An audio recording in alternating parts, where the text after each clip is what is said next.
Mbak, kalau kasusnya untuk modal usaha seperti apa teman? Mulai usaha terus berpikir untuk nggak ada modal nih, pinjem online aja gitu. Itu sebaiknya sih jangan, karena gini, pertama secara logika Yang harus kita rencanakan. oke, kalau untuk modal usaha harusnya sih teman-teman yang punya usaha pinjamnya ini sebelum kita memutuskan untuk berhutang, Yes. apapun itu instrumennya, produknya, itu kita pastikan dulu bahwa kita tuh mampu membayar, punya proyeksi bahwa kita tuh punya uang untuk membayarnya, itu source-nya dari mana.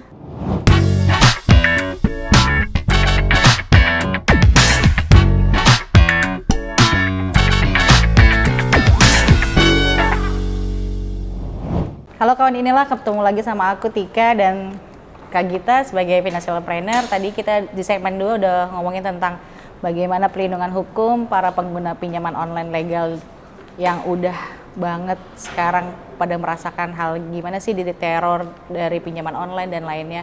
Kemudian sekarang di segmen ketiga kita sedang membahas tentang gimana sih Mbak Gita perkembangan kasusnya pinjaman online di Indonesia, apakah sama nggak sih kayak perkembangan di luar negeri gitu? Sebenarnya Indonesia ini agak telat nih perkembangan pinjaman online-nya.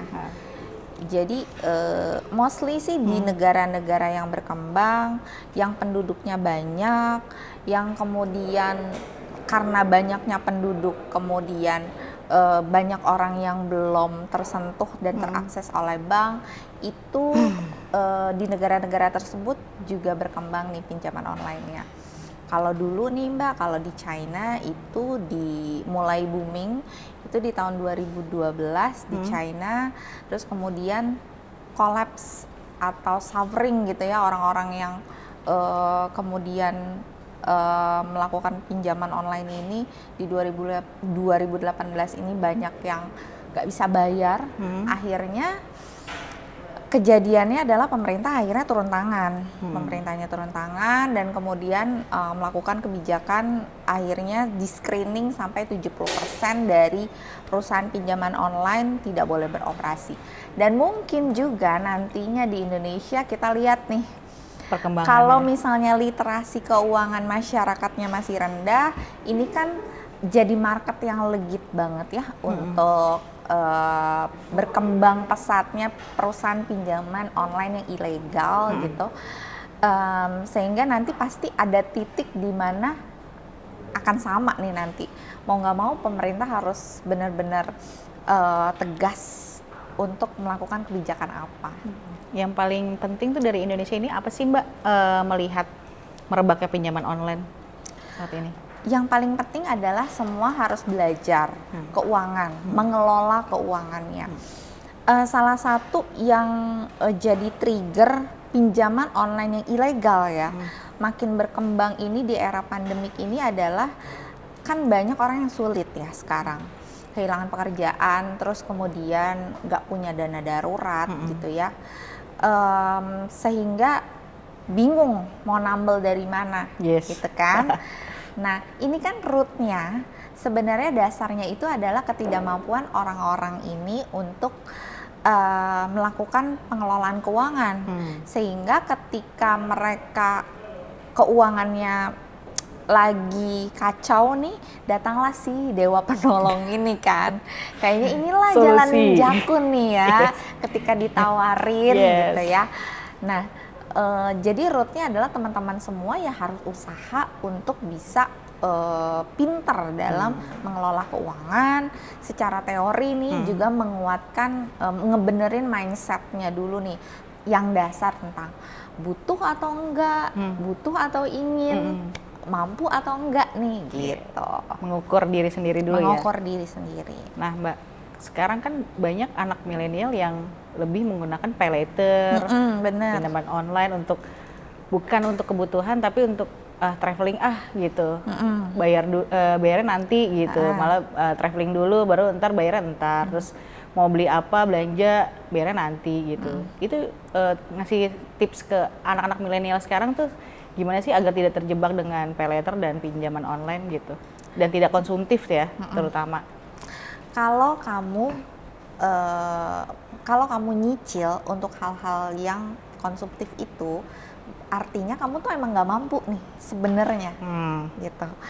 Jadi untuk kamu mampu, jalan keluarnya adalah bukan minjem, tapi nabung dulu supaya kamu bisa mampu untuk traveling nih nantinya. Nggak lucu kan misalnya bulan Januari beli tiketnya, beli pakai paylater, 6 bulan dicicil, terus bulan Maret tuh udah selesai liburannya, sementara dia masih nyicil untuk tiket yang bulan Januari, terus udah kepengen lagi gitu kan, udah kepengen liburan lagi, udah stres lagi pengen liburan lagi, ya begitu aja kan. Solusinya adalah akhirnya nggak bisa bayar cicilan karena kebutuhan udah pengen banget liburan gitu ya, akhirnya tadi minjem lagi di mana untuk bayarin yang cicilan-cicilan ini gitu. Jadi jangan dimulai deh kalau misalnya kalian emang belum kenal sama yang namanya cicilan, walaupun itu adalah dari lembaga yang legal ya.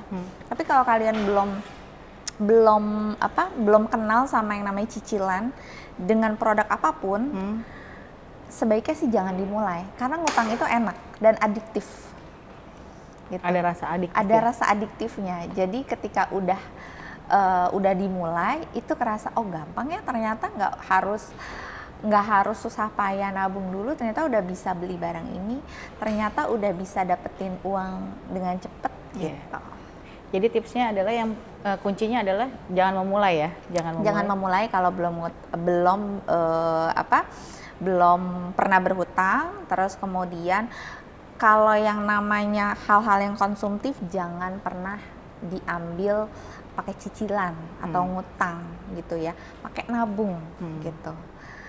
Jadi pintar-pintar ngukur diri sendiri. Dan harus punya penghasilan dulu ya. Oh itu pasti. Kalau mau ngutang nggak punya penghasilan gimana cara bayarnya, ya kan? Oke Kak Gita, terima kasih udah mau main-main ke inilah podcast untuk ngomongin fenomena pinjaman online yang merebak di kalangan masyarakat, apalagi terutama di saat pandemi ya. Iya. Ya, terima kasih Mbak Gita atas waktunya. Sama-sama, terima kasih juga. Nah kawan, terima kasih sudah menyimak inilah podcast edisi fenomena pinjaman online legal dan ilegal. Sampai ketemu di podcast berikutnya dengan narasumber dan tema-tema yang bagus, menarik, dan ciamik. Terima kasih, bye.